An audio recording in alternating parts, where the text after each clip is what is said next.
It is 7:01. We call the meeting to order. First business is our flag salute. I pledge allegiance to the flag of the United States of America and to the republic for which it stands, one nation, under God, indivisible, with liberty and justice for all. All right, roll call. All right, Ms. Bollenbacher? Here. Ms. Compatello? Here. Mr. Oath? Here. Mr. Marks is absent. Mr. Oliverio? Here. Ms. Bokalnik? Here. Mr. Wozniak? Here. Mayor Perry? Here. Solicitor Corbel? Here. Engineer is not here this evening. Director Tedesco? Here. And myself, we do have a quorum. Right, great, thank you. We have the consent agenda, which was on the OneDrive for all of council to review, which were the meeting minutes from May 28th, and also the bill list from June 11th. Also added to this was the May code enforcement report was on there. So that was not present for the May meeting. So looking for a motion to approve the June 11th, 2026 consent agenda pending bill list approval of the borough president, manager, and treasurer, including the May code enforcement report. So moved. Ms. Bollenbacher? Second. Mr. Hove, any questions or discussion? Good. Hearing none, all in favor? Aye. Opposed? Okay, motion passes. So public comments on agenda items. At this time, citizens may address the Crafton Borough Council on any issue appearing on today's agenda. Only residents and taxpayers of the Borough of Crafton will be permitted to address the council. Comments on non-agenda items will be taken at the end of tonight's meeting. Speakers will be permitted to speak for a maximum of 3 minutes. Groups of people will be required to designate a spokesperson to represent them before the council, who may speak for a maximum of 5 minutes. Council has the option to respond or not at the end of the address. Our solicitors are the assigned timekeeper. Please state your name and physical address for the record. Nobody signed up. Nobody? Okay. If anybody's online, please raise your hand. Oh, we don't have. Okay. President's report. So again, construction projects even more this week. And we have some down trees and some things today. So there is construction going on all over the borough, especially for the Broadhead project. It's moving up North Emily. Still, all the other streets are still being worked on. There's detours. We're working closely with the contractors to make sure they understand that we still have to have a nice flow of traffic. But we are going to start, we're going to talk about some projects tonight that will be starting in the next few months that will probably have some traffic issues associated with them. All right, mayor's report. All right, before I do have several things tonight, and before we get into a high level fireworks ordinance, I'd like to turn it over to the manager to give us an idea of where we are post-storm today. Yeah. Yep, thanks, Mayor. Just an update. We do have several trees down. There were people who couldn't get to their house on Ewing Road. I think that has already been removed. There's a tree on North Emily too that had to be removed. Please do call 911 or let us know if you have any issues. There also were several wires down. Something to note about the wires being down too. If they are the lower wires on a thing, they are less dangerous than if they were the upper wires. If they are the upper wires, they are incredibly dangerous. So the upper wires being the electricity, the lower wires that you see on most poles are communication wires like Verizon, Comcast. And so please don't touch any wires that you see down. And call 911. We do not typically handle them ourselves in-house, so that's something that has to be handled by those utility companies. So we did get several calls at the end of the day today, and they were called out. Public Works was out at 3 o'clock cleaning up. So, and there is a damage at the pool again. Another tree was damaged at the pool, so that's getting cleaned up as well. But thank you for your patience and working through it. So. And it goes to the point of making sure we prune trees correctly because there's less damage during a storm when we prune the trees correctly. Yep. All right, thank you. So coming ahead of 4th of July, to just remind the public that we do have a fireworks ordinance that is designed to be in alignment with the state regulations. And the main thing to note is that fireworks cannot be touched off within 150 feet of a building, a car, or a roadway. So we think there are maybe a couple places where you could legally do that, but mostly not. So do feel free to call 911 if you have a neighbor who is endangering your property. So that's the first thing. The next thing I'd like to address tonight is that we did receive a letter from a community member worried about our compliance with flag half-staff notifications, and particularly calling out Memorial Day. So let me address, let's start with the fact that it's our police department who handles the flag raising and lowering, because there is an officer on at all times. On Memorial Day, the flag probably was still up in the morning. We had a Memorial Day ceremony, so late morning the flag was taken down. And during the ceremony, the Boy Scouts raised our big flag for the ceremony, and it did remain at half staff. Also, I'd like to point out that the police department is plugged into a site that gives notifications when there should be half staff orders. What maybe happens sometimes in the mornings, especially when school is in session, mornings can be really busy. So those orders might not get carried out till a little bit later in the day, but we are doing our best to make sure that the flag in the circle complies with half-staff orders. All right. I'd also next like to thank Public Works. Now that they've got the pool open and we have some of our summer help, they have been starting to work on Crafton Boulevard and trying to spruce it up and keep it spruced up. So thank you, Public Works, for that. My next thing is I would like to shout out congratulations and thanks to Crossing Guard Kathy Spinnenweber, who just retired on Friday after 7 years of service.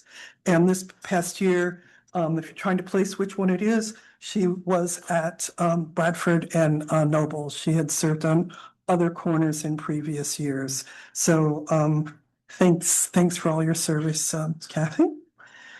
And finally, this past weekend, many of you know, Crafton Police responded to a call involving and it involved an individual in crisis within a multi-unit residential building. Due to the evolving nature of the situation, the presence of other residents in the building and nearby homes, and the potential risk to public safety, responding officers took a cautious and measured approach while assessing the circumstances. Chief Ford was contacted and provided guidance to the officers before responding to the scene on his day off. Mutual aid assistance was requested from neighboring municipalities and county resources to ensure sufficient personnel and specialized support were available should conditions escalate. The incident required several hours of coordination among multiple agencies and concluded with the individual being safely removed from the residence. No members of the public or responding personnel sustained injuries. I would like to express my sincere appreciation to Officers Lapel and Withers, the Crafton officers who were on duty at the time, and for Chief Ford to come in on his day off as quickly as he could make it, and for their professionalism and sound judgment.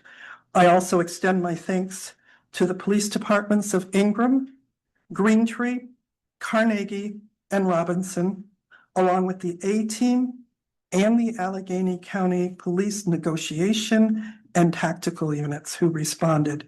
Their cooperation, expertise, and commitment to public safety were instrumental in bringing this challenging situation to a safe and successful resolution. And that's what I have for everybody tonight. Well, I think we just talked about the A-team coming in a Mhm. couple months ago. Right. So this is a perfect case of.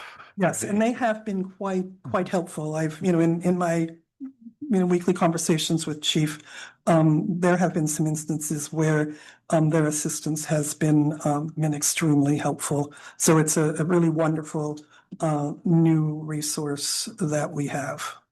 So Great. anyway, they did an incredible job this weekend. I know there was a lot of activity on social media, worried about what was happening, but because everyone did such a professional job, and there, for the grace of God, we avoided a national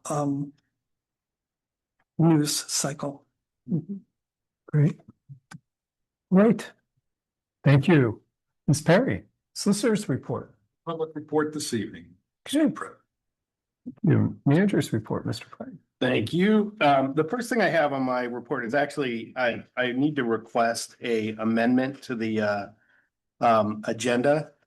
At last week's meeting, we passed the vacant property recovery program for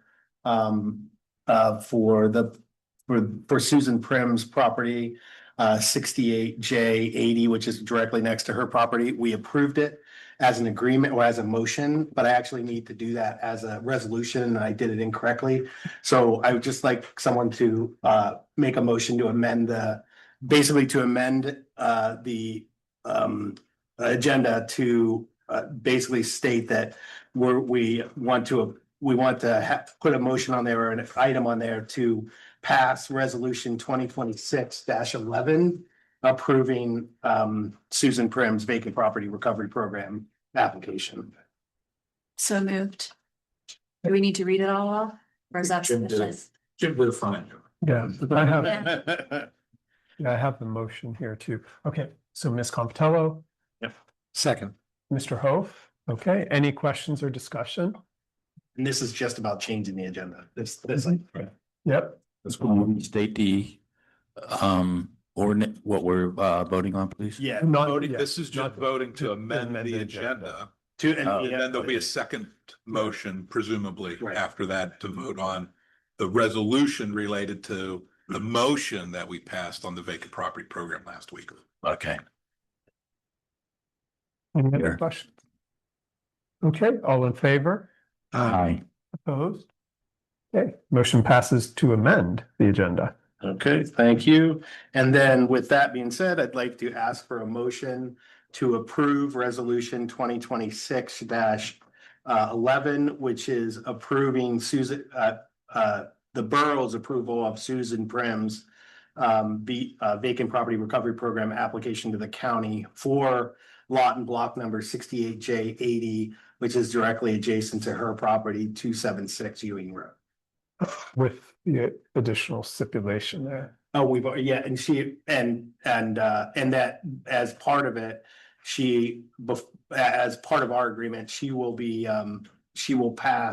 sign a document stating that she will keep DeSoto open and help us make it formal when we want to make it official. And I've already created that agreement too.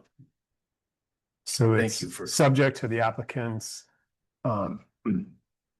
continuing, allowing the continuing access to DeSoto Street. So moved. Okay, Ms. Comptello, Second. Mr. Hof, any discussion or questions? Can you restate the number of that resolution? Oh, 2026-11. Yeah. And it is in the folder as well. Any other questions or comments? Great. All in favor? Aye. Opposed? Okay, motion passes. Thank you. All right, next on my agenda, just two updates. Elmwood, we do have it scheduled now to go out in July for demolition process. That hasn't changed. And so we are hoping that it'll be knocked down by October or November at the latest. The next item on on my list is actually another vacant property recovery program applicant. Maura Burgess applied for 11 Fountain Street. She was awarded that from the borough. She went back to the county. When she got her assessment from that, it was much higher than she expected, much higher than any of us expected. And so she is not planning to go forward with that project. So it's back in the borough's hands. So I think you gave a great explanation when I asked the question about, could this be conservatorship? Could this go to land bank? Where could it go? Yeah, this one is one that probably just should go demo. And we should probably budget to do it ourselves. In the past, COG and CDBG funds have been used for that type of demo. But it's not very common that they do one-off buildings anymore. It's very difficult to get that money, except for in the case of emergencies like fires. And so I'm gonna recommend that we budget to demo it early next year ourselves. The reason we don't take it to conservatorship is it frankly is too risky. It's got a lot of water damage. It's in an area that the home values aren't as high. It's a very small house. So even if we made it perfect, the chance that we make any money back on it is pretty low. In fact, the chance that we lose money on it is very good. And could be a significant amount of money. And for the land bank, they don't take anything that has water damage, so they wouldn't take it. And so that means that really the only option at this point is demoing it. So did you say that the assessed value on the property as it sits is? Yeah, so the way the vacant property recovery program works, and it's usually much more effective on vacant land than it is on Right. land with buildings on it, because they had an assessor come and that assessor valued that property at $75,000, which means and it's not worth $10,000. Right, But that's the way they assessed it. And I did reach out to the county and ask if there was any room to, reassess it or, Mhm. because that value is so, it's just. unrealistic. It's frankly ridiculous, yeah. Yeah. So, but I haven't heard back. So Mhm. I'm assuming that means that they're not interested in even talking about it, but I will reach out again, see what I can get, but that's where we're at. Okay, So Jim, if we demo the property, then maybe it's for Steve too. We demo the property, then can it go to the VPRP again? Yes. Yes, it could. So then it would be less money because there's no house on it. Right. So what's it gonna cost us to demo the property? We're talking about losing money on trying to save it. How much will we, 15 grand probably. 15 grand to? And then so there would would be, that be recoverable? No, No. well, I mean, So if it was you can sold- lean it, you Yeah. can lean it with that, but the chances that someone will buy Right. that, Right, Yeah. for a number of reasons, it's a very small lot. It's only 30 feet wide. So it limits what you can do with it. Right. Yeah. Okay. So, that then go to conservatorship or land bank? Or Yeah. not conservatorship? You could. Oh, yep, you can go to Okay. any of those after After the demo. building. That's the problem is though, the building is in such bad shape that no one's going to take it on. So we had a resident that thought there was enough value in the property to actually do something with it. And then, but because the assessment came in higher than that for her to get it under her hands, she denied it, but she still had a interest in it, that there was enough value in the building to actually save the building. She wanted So- to knock it down. She repeatedly wanted to knock it down. I think the only reason she went that route is because we said we wouldn't knock it down until we found out if we could go one of these other routes. So she tried to take it that other route and it's not feasible. So that's why she abandoned it. So She did not want to. so she wanted to knock it down. Yeah.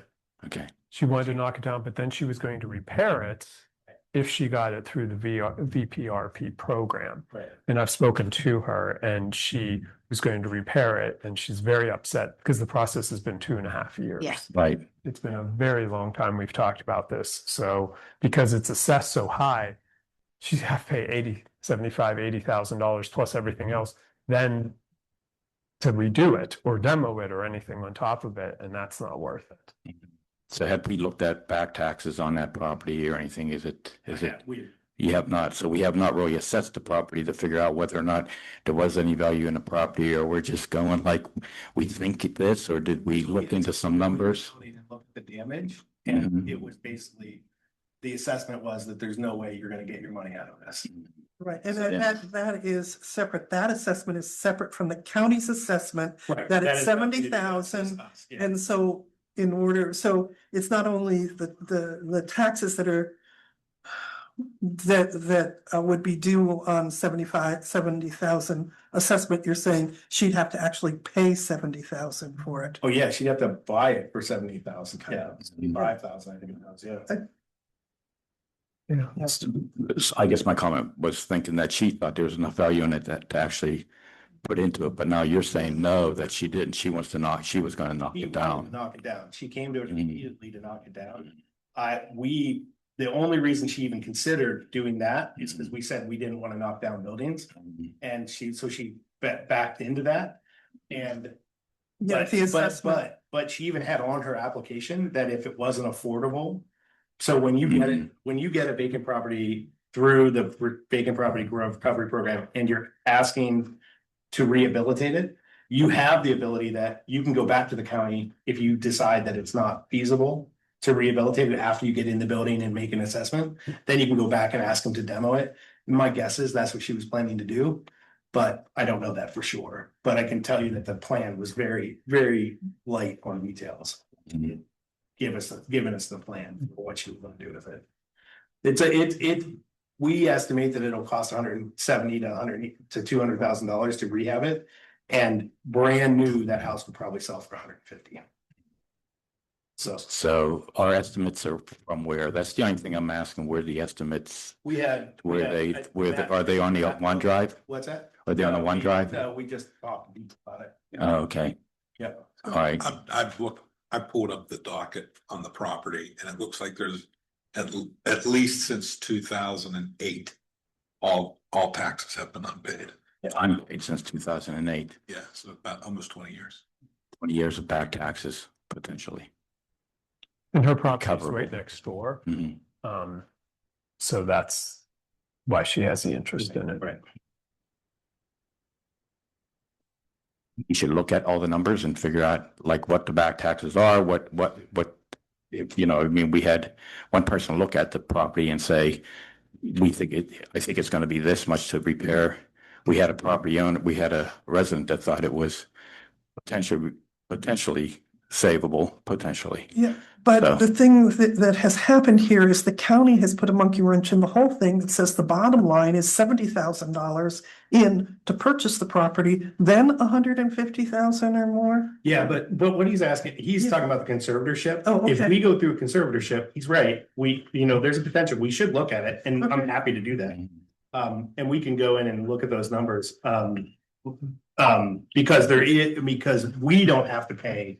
If we were to take it over, we don't have to pay 150. Okay. And we could even, if she's still interested Mhm. and she wants to put a contractor up, we could, we had talked about doing the conservatorship differently. Right. Where we have someone lined up as a contractor ahead of time. We might be able to take her in as a contractor ahead of time and go in a conservatorship with her. But again, there's a lot of risk to this because there's a lot of water damage.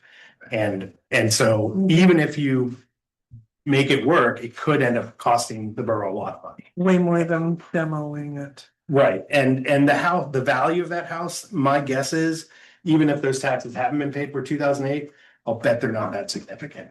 But we can look at the numbers. Yeah, I was gonna say, I'd rather not guess, I'd rather look at the numbers. Wouldn't she be able to do what was it called, Greg, the proprietary or? Oh, she could be the petitioner, or she could. She could, She lives right there. She could Yeah. be the petitioner and she could ask to be the conservator, or Right. she could have somebody else be the conservator. I mean, there is a chance that she could run through those risks, which she sounds like she was willing to take Right. those risks. So maybe we could sit down with her and And maybe that's talk next. about that avenue, and we're able to reclaim, that many years worth of back taxes. And then she would get like as a conservator, she would be paid as the conservator too. She would get like, Yeah. 25,000 or something like that is conservative And then we minimum. get our, Then we get our taxes back. I do think it's worth looking at. yep, I Okay. agree. I can reach out to her, Okay. and I know you're going on vacation, so I'll reach out to her and say that this is a potential option. So let's talk about this. Okay. I'd be happy to join you too. Yeah, we can do that. Okay. All right, great discussion. Hopefully it can end in a good way here. Yeah. Is it- And yeah, that's me. That's all I got. Thank you. Okay, thank you. Engineers report, Ms. Compitello. All right, you guys had me for a long time tonight. Hopefully not that long. I'm gonna do this a little differently than they're used to. We've got a lot of things written here. Broadhead Sewer Separation Project. This has been the big one. It's been going on for months. We do still have a good amount still ahead of us. It's making great progress, but I know this has been, one of those projects we've been asking people to be patient. There's been a ton of construction. So Park and Belvedere, where they're at right now, concrete curbs and the sidewalk work continues. Brick restoration on Crenell is underway, and the trench work is starting to move up onto North Emily. So that's where a lot of the congestion and traffic tangles are right now. Our second round of paving is due to start at the end of June. We are currently targeting the week of June 29th. We did talk about how that week ends going into the 4th of July, and everything will be closing up by Thursday. Work will be paused and things will be out of the way. They may not be done, but I mean, they will be closing down work and moving things out of the way so that roads are clear and people can get through by Friday going into that holiday weekend. So do expect there will be paving that last week of June, starting June 29th, Broadhead, Coulter, Rebecca, intersections on North Linwood and speed humps on Crafton Boulevard are expected. We'll have updated notices and savvy citizen notices as that gets closer and we have exact dates and locations. We're expecting the full Broadhead Sewer Separation Project completion around October of 2026. And weekly contractor meetings and updates on the borough's construction webpage are ongoing. That's the big one.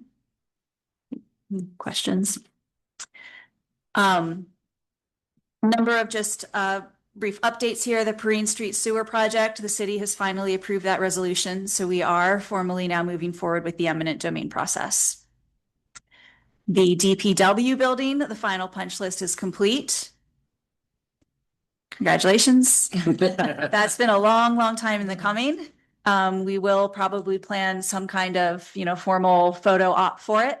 But final punch list complete. The 2026 Crafton sewer repairs, this is just basic operations and maintenance.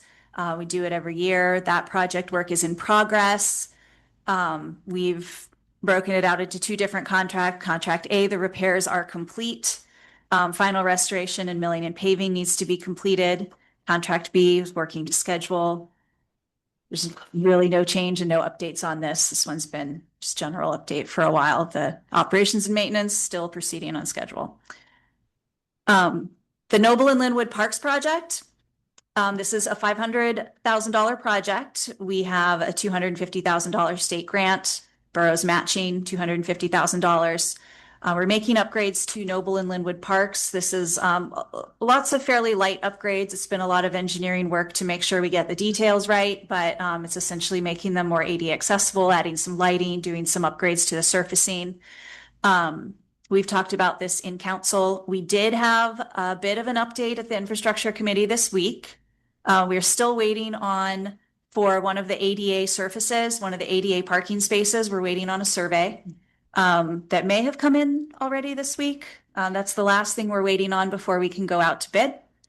It's a couple days delay there. The original survey just missed a portion of what ended up being used for the ADA parking space. So that's why we're not quite ready. It wasn't ready to go on this agenda. But this council's already approved it, so it will just be going to bid once we have that survey. It's all ready to go out. One change to anticipate, and we'll have the chance to review this when we get to that point. We will include it as an ad alternate, so it does not have to slow down going out to bid. We are on a tight timeline to make sure that we make this year's cycle and get it done without losing our funding. There was some discussion about the condition of the courts, which have continued to deteriorate since the initial funding was acquired. So the court resurfacing was not in our initial grant, or was not in our initial plan, but they have deteriorated over the years. And so we did look at making sure that we can, trying to include court resurfacing in that bid package. That'll be the ad alternate. It does mean that in order to stay within budget, our engineers are looking at where we can reduce costs. We might pull back a few of the lights or reduce the costs of the lights. We might take a little bit of that back. So they're looking at that now. It does not have to delay it going out to bid, but we'll all get to discuss, which options we choose from the menu that gets put out to bid. People's gas line replacement. Man, you put this on my agenda and not yours. Okay. Yeah, nobody's happy about this one. Really, nobody's happy about this one. We just finished repaving West Steuben. And Gateway is also very unhappy about this. They have been working very closely over the past few years to be repeatedly trying to do every point of coordination that they could with utilities, and those utilities just simply, People's Gas had every opportunity to do their upgrades while we were doing the road repairs. Yeah, I just want to note that we've been told every time this comes up, they were sent 3 formal requests to join us last year on this project. So just want to, I'm going to state that every single time this comes up, because we made the request multiple times to have them come in with us. Yeah. Our residents aren't going to be happy about this, and no one here is happy about it either. And our engineers also not happy about it, but we just finished repaving West Steuben, and People's Gas is going to tear it up and have it under construction from the Thornburg Bridge to Wall Street, starting in July and going through October. Which again, that affects traffic. It's going to, And more those are construction, more traffic, Those disruption Not our West residents Steuben. either, that go and utilize Steuben. Those are people cutting through, so that there won't be areas to cut through. And also we talked about Ingram Avenue is obstruction, so it's Yeah. going around that. Going back to my statement in the beginning. Too bad. In happier news, Ewing Road, the work is scheduled to be completed next week, so that one is going to be fixed and reopened and working, totally open to traffic again. Scheduled next week. The Crafton Boulevard, we have an LSA grant for $120,000. We have talked a lot about this one over the past few years. We had a lot of limitations in how we could spend that money. Moving a little later in the agenda, we have gotten new funding to do the Crafton Elementary and Boulevard streetscaping project. This is item J on the agenda. But that overlaps in the area with the Crafton Boulevard improvements. And so that has actually given us the support that we needed to get an extension on that LSA grant. So we have an extension. We will not be spending that $120,000 just yet. We're going to coordinate with the Crafton Elementary and Crafton Boulevard streetscaping project, and with the city that is property owner along that corridor as well. They're on one side. So we're going to try to coordinate spending the LSA grant, $120,000.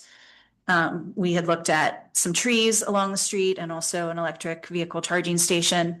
We're putting those on hold so that they can be embedded and coordinated along with that bigger project. The storm detention sewer clean out is complete. This is over in the parking area by the elementary school. This was a big project we put in a few years ago, a little more than a few years ago at this point. It took 3 days to clean out, but we hadn't done it in 4 years. So we're going to do that a bit more regularly moving forward, and everything is looking good, but it's nice and clean now. So I mentioned it previously, but the Crafton Elementary and Crafton Boulevard streetscaping project, we have $1.39 million. This is federal funding secured through Congressman DeLuzio. We have time to spend this, but this is in collaboration with the school. It also is in collaboration with the city, because the city is the property owner on one side of that street. And there have been some changes on the city side. So we haven't had that meeting yet, but aiming to have that in June. That project will move forward. The 2026 road paving and brick plan priority. The 2026 Brick Street Repair Project. This involves priority areas, including brick streets, curbs, infrastructure, and concrete header repairs. This one is on schedule. All work is complete except for work on North Grandview. That is a little bit delayed because there's some water, another project there being done by the water company. So we're waiting for them to finish so that we don't get into the issue with West Steuben where we're doing something and then tearing it up to redo it again. But that brick and concrete work will be completed once the water company finishes their project. And then we have the status. We started with the Broadhead Sewer Separation Project, but this was also, we didn't do other road repaving this year because so much road repaving is already being done through the Broadhead Sewer Separation Project. So just a status update. Crafton Boulevard is done except for the speed humps. Those speed humps will be added in the next round of paving. So those speed humps that we used to have will be put back in again. Broadhead Avenue.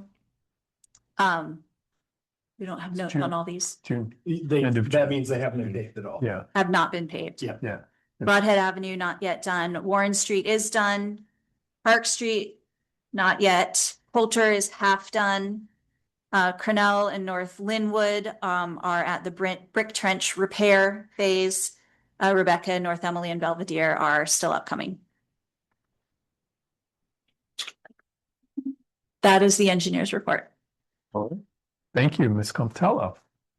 All right, Community and Economics Development Director's report, Mr. Tedesco. Thank you, Mr. President. Nothing public to report on 82 Belvedere. There is some things happening in the background better reported during an executive session, but not tonight, probably a couple weeks from now. Nothing to report on the Tricog land bank properties, waiting to get the 60-day, 90-day notice, the notice to all tax holding entities for the property, awaiting that correspondence. Item C is probably the big update for me. So if you haven't noticed, behind the community garden, behind the fenced area of the community garden, there is an extension of a pollinator garden courtesy of the Tree Commission, working closely with Tree Pittsburgh, who is in turn working closely with a funding source to build such things as pollinator gardens. So this is essentially a grant from Tree Pittsburgh to the Borough of Crafton. A lot of volunteer work is going into this, and Public Works has been quite helpful and timely with their help as well. So that garden, those improvements go in late June. The exact date is escaping me, but you'll see a bunch of plantings before the end of the month back there. So that's a great project. And that concludes my report. Good. Thank you, Mr. Tedesco. Standing Committee reports, Finance Administration, Sustainability, Mr. Ho. Thank you. The Finance Administration and Sustainability Committee has not met since the last council meeting. So at our next council meeting, I will provide a more detailed financial update. But the only update I have is that we are still continuing to work with the Public Works Collective Bargaining Unit in order to try to reach an agreement on their new contract. So hopefully we will have an update. Just awaiting their, that's. Yes, awaiting their vote at this point. Okay, they did. Okay, good. Thank you. There was a few small conditions that we were trying to iron out in the language, and we got those done. So now we're just waiting for their signatures. So good. And vote. Sorry. Vote. Okay. All right, thank you, Mr. Ho. Infrastructure and Land Use, Ms. Comptello. Okay, so 2 more items to listen to me for. The DCNR pool area grant, I think that cog line is out of place, so ignore that. I'll update. Sorry, I clearly didn't finish the sentence for that first one. We sent our updated scope to the COG and to DCNR. That's what that meant. Okay.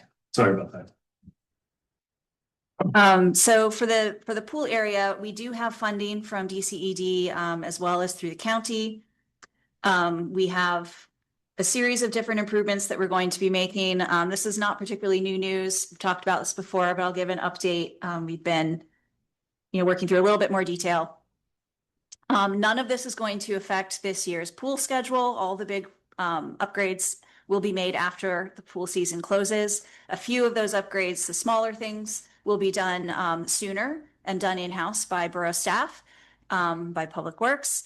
But those things will not affect or impact the operations of the pool. So as part of these improvements, we are adding some smaller things. We are adding air conditioning and awning in the concession stand area. We are adding picnic tables, rain barrels, and ADA compliant lift. Some of those items can be done during the pool season. Those are all things that the borough will be doing in-house and will not affect any of the operations. Some of the bigger improvements, we are going to be making improvements to the roof. We are going to be finally getting a new slide and upgrading our slides. We'll have a new slide next year. Along with that, we are replacing some of the pool ladders, looking to install a pavilion in the large grassy area on the far end of the pool area, putting in a climbing wall, which you climb onto it right out of the pool. I didn't realize that until this week. It's very dangerous, but I guess they're very popular and are considered safe. It looks fun. And then there's some, various concrete work to do with the installation of the slide and the pool ladders, et cetera. But those things are things that we're looking to try to go out to bid very soon here, so we can make a summer cycle and have contractors secured and have orders for things like the pool ladder, the slide in place as soon as possible. They can take a very long time to come. And the goal is to have all of that installed during the off season and all in place and ready for next year's pool season to open. And I don't know if we have a final decision on this, but we did talk about the game rentals. We were initially informed that those could not be funded through these grants, but we are looking into whether we can actually put them under one of the grants, but not the other. So we may have some updates on the idea of game rentals out in front of the pool house. Don't want to make any timing commitments to that yet. And that would actually, there was a question prior to the meeting tonight about bocce ball, about having bocce balls available, and that would allow us to have bocce balls available or rental all year round. So. Yeah, so there is a lot of work being done to try to do some game rentals. We're still just figuring out how and where can we get that funded. And then the other item is the DCED $325,000 grant for our business and other our pedestrian and related improvements around our business district and around the circle. This one also, we are hoping to go out to bid very shortly. Some updates here. We have, try to read my own notes because we had a lot of back and forth discussion on this. We did talk about. Sorry, she was asking about showing the image and I had Yeah. forgotten all about it. We don't have it. Yeah, we were hoping to have, we've been talking about in the last few meetings and had talked with our engineer who was busily working on getting these ready, about having a final plan to share with everyone. Unfortunately, as Gateway was looking into some of the final planning, some of the things that were still pending, we're looking at where can those lights actually be installed and the amount of concrete work that is needed to get them installed along each of those areas. That price got higher than we anticipated. It's a fair amount of concrete work and it's above the amount of money that we want to spend. So Gateway had some really great ideas and examples and options that the infrastructure committee reviewed at our meeting at the beginning of this week. We are still looking at doing a very similar type of overall approach, but shifting the lights from the much more heavy duty, intensive and expensive standalone light poles that have to be mounted into the concrete, and rather doing more of this decorative string light. And they had some really great examples that were color changing, that we could control the colors, and they're not small. There were some like kind of larger like artistic and decorative forms with these kind of lantern shapes. They had some really neat options to show us. Those would be mounted directly onto the existing Duquesne light poles. So they're reaching out to Duquesne to coordinate that access, and no particular concerns that will work out. But that is what they're working on now. And we're looking at advancing that approach and getting an updated plan and updated costing that uses those slightly more, a more lightweight approach towards lighting to still get all the lighting, the pedestrian improvements, the circle improvements, and keep it within our $325,000, but keep it under a $300,000 bid, because some of the additional improvements, the bike racks, the benches, and the trash cans, we can buy those directly, and those will definitely be happening. We'll just buy those, also funded by the grant, but we can purchase those directly and not have to put them out to bid. I So just want to add a couple things. The estimate with the actual fixed, so the way it was set up especially along, was it Stotts? Yes, Yeah, Stotts. Stotts. There were six in the ground lighting fixtures, and then string lights above. What they're recommending on that street is actually buying poles for that. We're using Duquesne light poles except for there, because there they have to put poles to basically hang the lights. And the lights will act like street lights because they're going to be across the entire thing. And what they're going to do is add actually additionals. But doing the fixed lights in the ground, the poles, would cost about $460,000 based on the way we have it set up right now. Doing it this way with these string lights, and they're like she said, they're nicer string lights. It will be about $300,000. And we were looking to get an approval on that tonight. And I meant to bring the designs of the lights. I don't know if you even have them either. And I actually, just a quick update, I did speak with Scott Baker at Okay. Gateway. We held off on publishing today, so we don't need an approval tonight. We can wait 2 weeks on our. yeah, Yeah. I think we'll want to see Yeah. that before we're able to approve it. But I do hope that everyone, is comfortable, moving forward once we do see it. It is not a substantial change from the intent, but it is a change in the types of materials and the degree of what we've gone for, because that concrete work and the electrical conduit to build, we'd have to rip up a large amount of concrete to get the electrical conduit to every light underneath the sidewalk versus, as mentioned, yes, there will be some new posts that are added along Stotts, but they're not light posts. They're pretty lightweight. They don't require a lot of concrete work, and they don't require any electrical conduit underneath. The string lights will be pulling their electricity from the Duquesne light poles up at the intersection, because they'll all be connected up there. So big update to expect next time when we can see the final plan and the final costing. But that's the approach we're taking so that we can get it out to bid next time and still keep it within our grant funding. Very good. That is Thank mandate. you, Ms. Compitello. Communication Recreation, Ms. Bullenbacher. Thank you. First off, I'd like to thank everybody who showed up for our summer kickoff on Saturday, May the 30th. I think it was a beautiful day.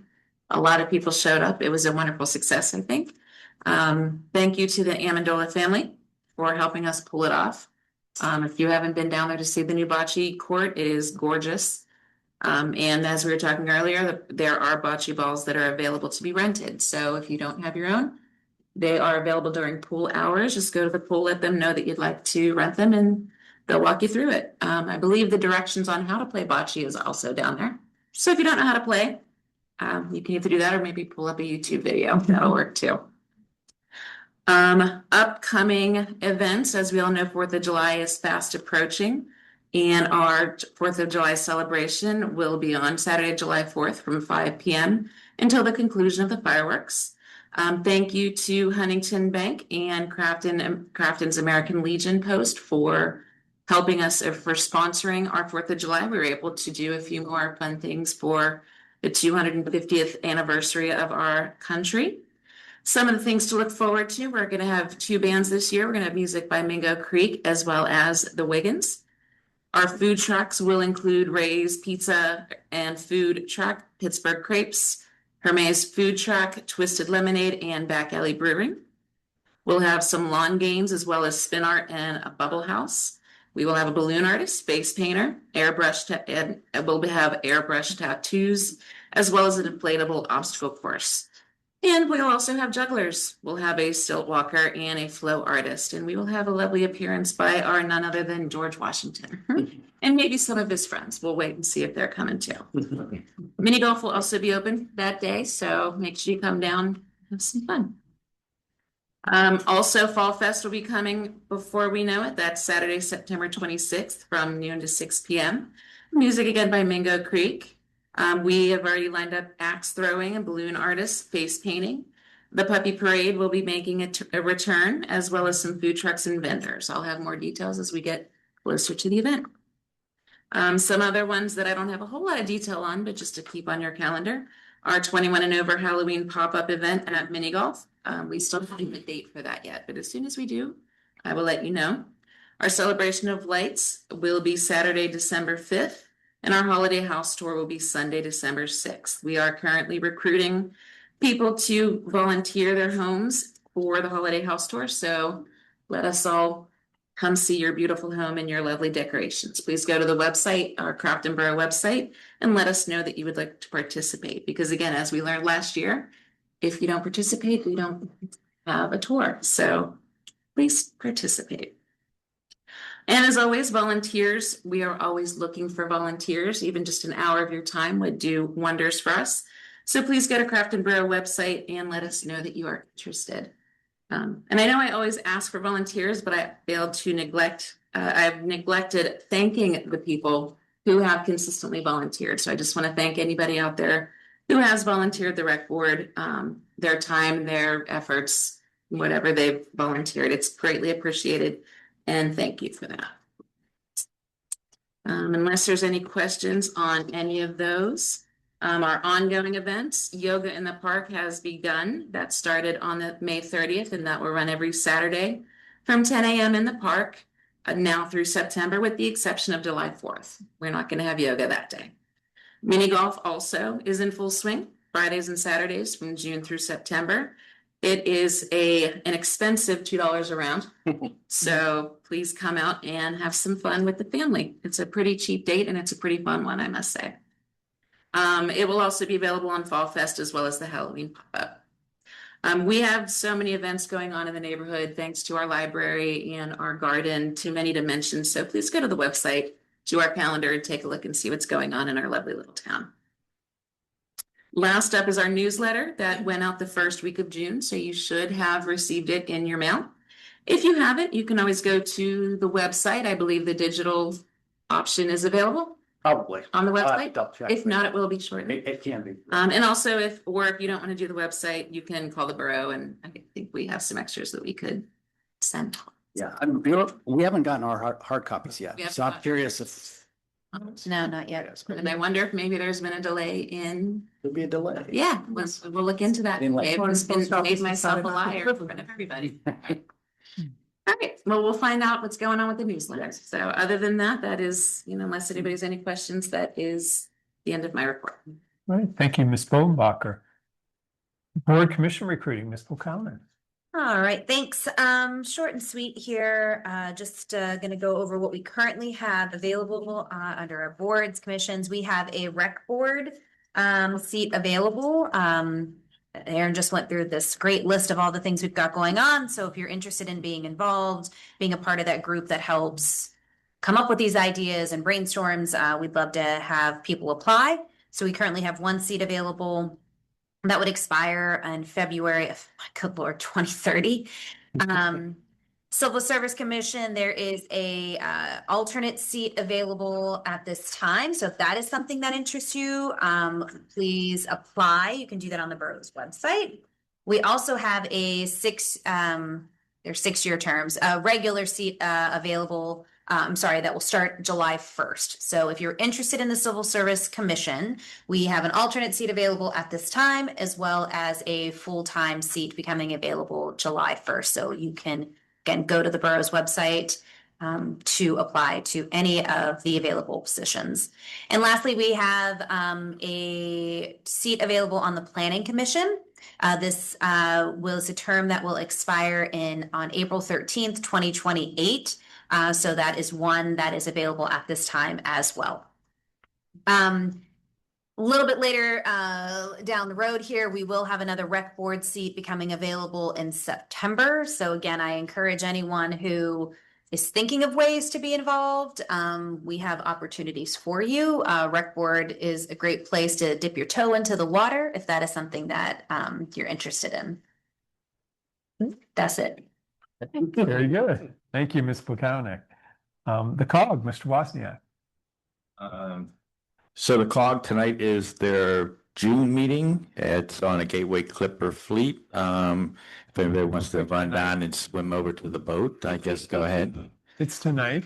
Yes. Oh, they moved it. Yeah. Oh. So I decided to come here instead. Not sure why, but I did. But and then so I got the agenda for today's meeting and the minutes from last meeting. I put that on the OneDrive for everybody to look over. And the COG will be on the summer vacation for the next month or so. So that's it for the COG. I did have a question for Kirsten. Is this the appropriate time? Still waiting. Yeah. Okay. My question was on the business area improvements on the lighting. Did Gateway look at solar lights and as a alternative so that we wouldn't have to run conduit underground?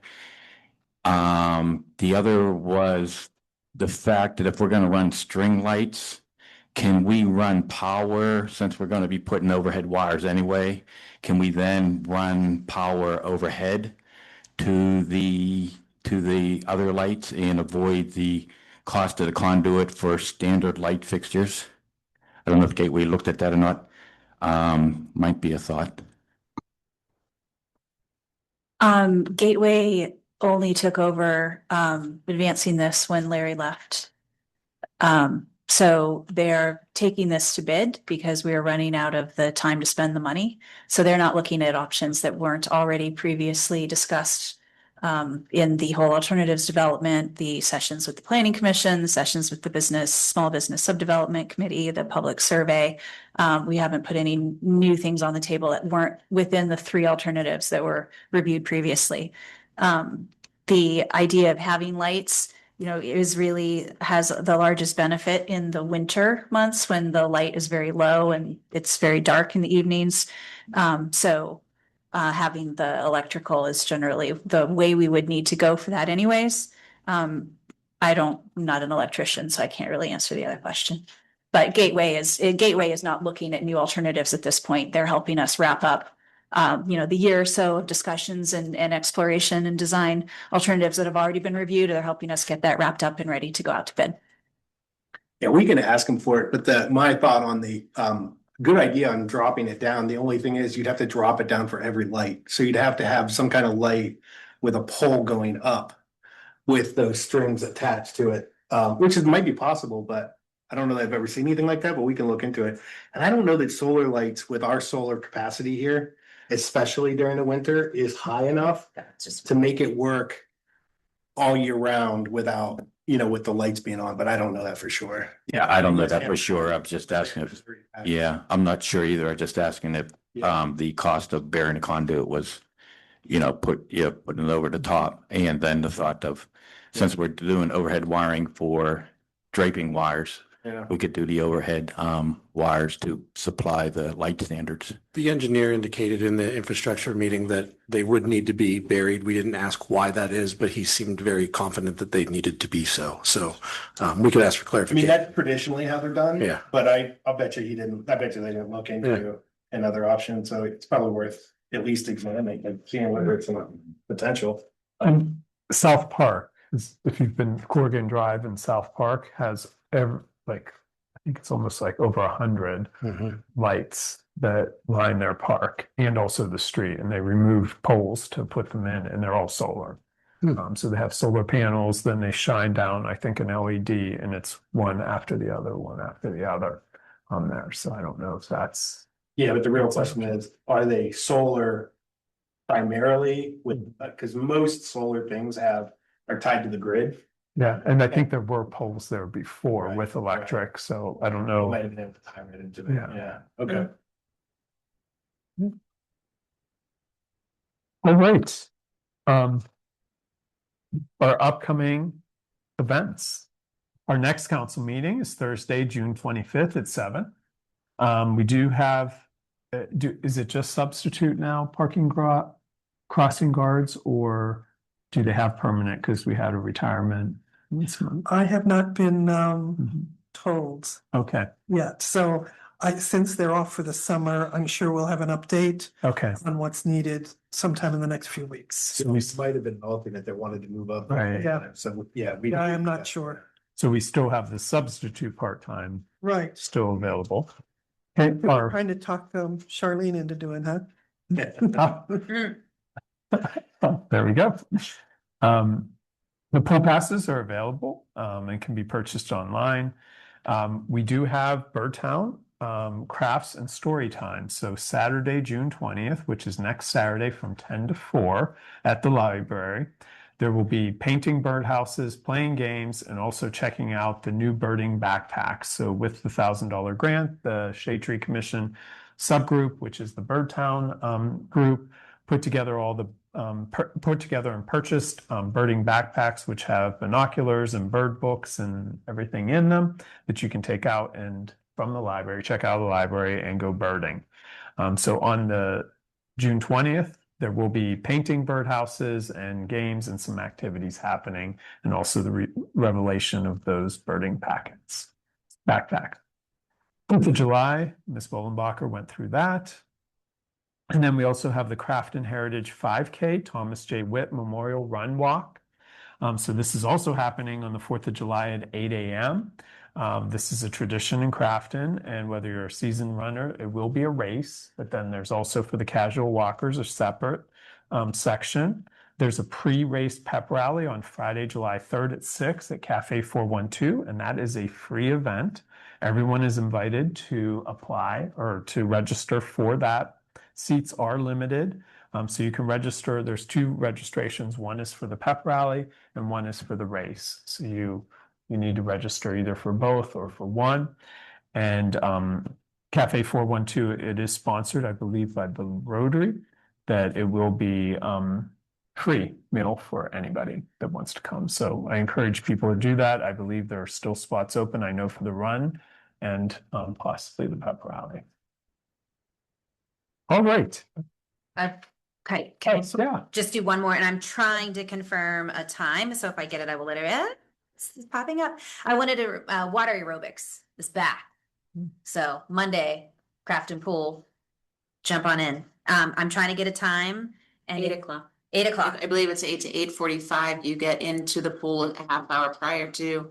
They are $5 a session, but you can buy a $25 gift card and get an extra, a free class. And they're Mondays and Thursdays. Perfect, because I was trying to do the time because I felt like it was going to, it changes later in the season. Yeah. So yes, thank you. Thank you. I just wanted to put that out there. And we had more than 50 people at the first one, Yeah. which was fantastic. So are we talking 8:45 in the morning or in the No, evening? evening. Evening. Yes. Evening. Yeah, it just makes me get that climbing wall. Oh, there you go.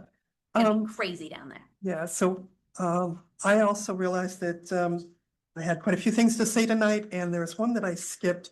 So another thing that we're hearing and experiencing a lot, and we mentioned it a couple of meetings ago, and there's been some stuff that the police department has put out and that we will find in our newsletter. But this has to do with the increased number of e-bikes, electric scooters, and that sort of thing with youngsters who are not really paying attention, are speeding through stop signs,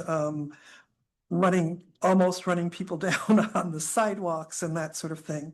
So I spoke with the chief this morning, and they're going to be working on some educational videos that they're going to put out.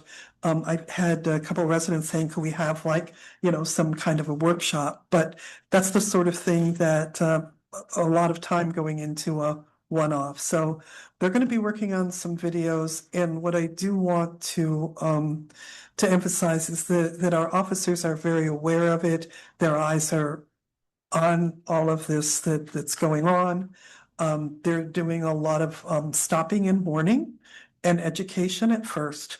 But for our repeat offenders, they have started confiscating the device and inviting the parents in. And so that we are hoping might help. And I would not mind hearing about specific offenders that we can be looking out for, because I cannot go out of the house without having neighbors and residents. If I'm at the Giant Eagle, this is the topic, top of mind, because, whether we have children or we don't have children, everybody is worried about their safety, worried about their own safety. So, it's something that we're working on. We're trying to figure out how to curb some of the excesses. So that's Very good. Very good. And I have one more question. Do we, the Linwood and the Noble Parks, did we put those on the website? We had mentioned at at the last meeting that we'd have one on the website. We just did it today. Oh, We today. Forgot, John reminded me to do it. We had. Oh, okay. But it did just go up. today. Okay, great, thanks. Right, anything else? Okay, public comments. At this time, citizens may address the Crafton Borough Council on any issue. Only residents and taxpayers of the Borough of Crafton will be permitted to address the council. Speakers will be permitted to speak for a maximum of 3 minutes. Groups of people will be required to designate a spokesperson to represent them before the council, who may speak for a maximum of 5 minutes. Council has the option to respond or not at the end of the address. The solicitors are assigned timekeeper. Please state your name and physical address for the record. So for here, you would just raise your hand. Yeah.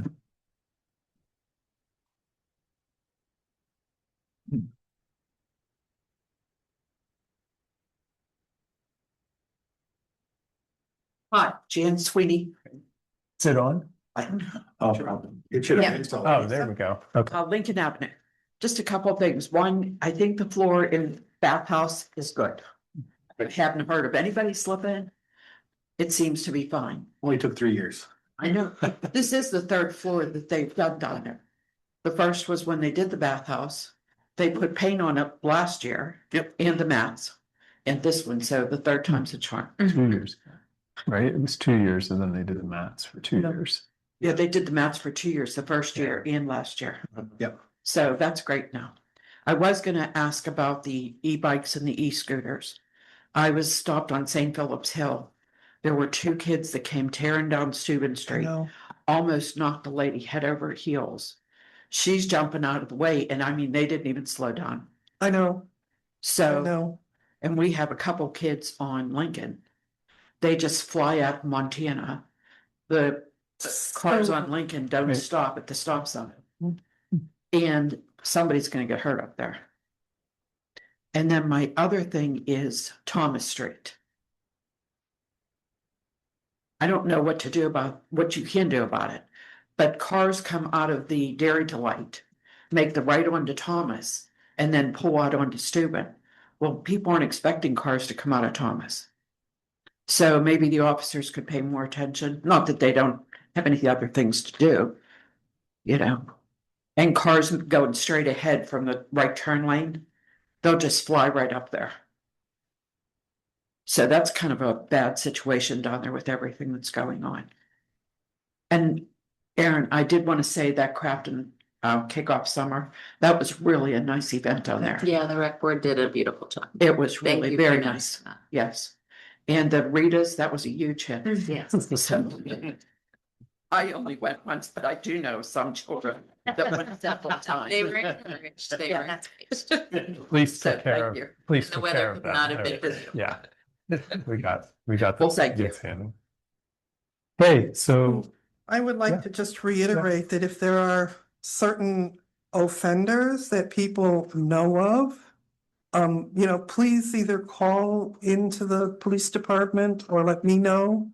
And we'll see whether we can get some education going and see if we can curb some of it. So I really encourage, that's, I think, the only way we can do it, because as we keep pointing out, we've got 2 officers on, with the chief during the day and, 2 officers in the evening. So they can't be everywhere. So let us know and we'll see what we can do to, pay some specific attention and see if we can, scare some kids straight. And then we had Greg. I was gonna say for Thomas Street, Yeah. do we have a good, like, no right-hand turn sign when people, I don't know, I haven't been there, but a very Yeah. good sign that says, hey, no right-hand turn, just make sure that people know you cannot make a right. Yeah, it's a one-way, so it hits you that the one-way sign is this Right. way. So when you're going out there, it's like right outside the Dairy Delight, so when you pull right out. Well, we added, Maybe Just so you know. some extra signage. we actually added signage today. Oh, great. I don't, he came into the office, he might have had to do a PA1 call, so they might not have gotten installed today. But we have the sign, so now when you come out of the Dairy Delight, so we had this complaint from other people. We get this complaint every summer. I get this complaint because a lot of people do this. They go out of because otherwise they have to go all the way around this block. So now it was just a one-way sign in front of you. Now I'm actually gonna add the no turn. I didn't add a no turn sign. What we did do is when you look right, now there's 2 big wrong way signs. So they're big red wrong way signs, just trying to make it as obvious as possible that they can't go that way. But we'll I didn't think about buying a no turn as well. We'll just add that right below on the same sign as the one way. But also that enforcement will probably have to happen because Yeah. if you've been doing it for years, people Right, keep- so once we get the signage up, if you let the chief know. Yep. They'll do a little, Yeah. enhanced enforcement. Okay, sounds good. Okay, that was all the issues there. All right. Well, okay. Anybody else? Right, anybody online? Oh, nobody online? I have one thing. Oh, you already had your chance. I know, I feel like I should go up there. I don't know if we can do just another like educational thing on like Savvy or something. And I remember talking about this so much when we were doing all the trash discussion. Can we do a reminder that trash should be in cans? Oh, I only say that because it's starting to be summertime. yeah. It's getting a little hot out there. Yeah. The other day I thought something was dead in somebody's yard and I realized it was just the trash in the bags on the curb. So just a gentle education reminder that, and I know not everybody does it. I'm basically only observing my street at this point. So I do just think it's a reminder that put your trash in a can.